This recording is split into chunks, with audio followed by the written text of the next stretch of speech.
thought line of thinking when I was making this decision for my son was he is on the spectrum. He's high functioning autistic, and he is really strong academically.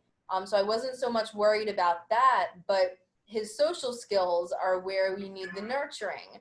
And I was like, should I be keeping him out of school when he could really use this socialization? Now, my concern with sending him to school, one, it would be much harder. That's a factor. It would be harder for me, harder for him. Two, and I'm like, what are the benefits, right? So, first of all, how effective is this going to be? Now, maybe the school pull it off beautifully, and I predicted wrongly, but I think it's going to. This is like some unprecedented. I think it's going to be really messy.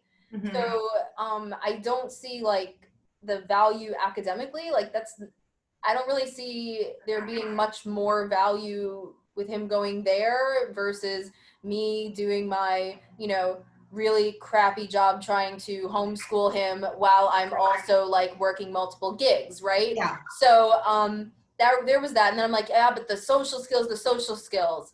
So I just texted, the other moms in his class. We have a chat group, and you know what? It turns out most of them aren't sending their kids to school. So if I could agonize over it, I'm like, you know what?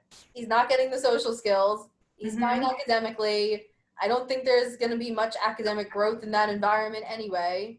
This is what I'm doing. And that's me. Now, if I, let's say, lived with my grandparents, totally different line of thinking when you talk about a virus that affects older people. And, it doesn't matter. Like everyone, no matter what their situation, I know people who are lower risk, like I am and like my son is, and they're just still equally, they're like, I do not want to get this virus. I don't want my family to get this virus. All right, awesome. Like that's cool. Like everyone has their own values and their own priorities. Yeah, and I'm sending all 4 of mine to full-time school. Like that was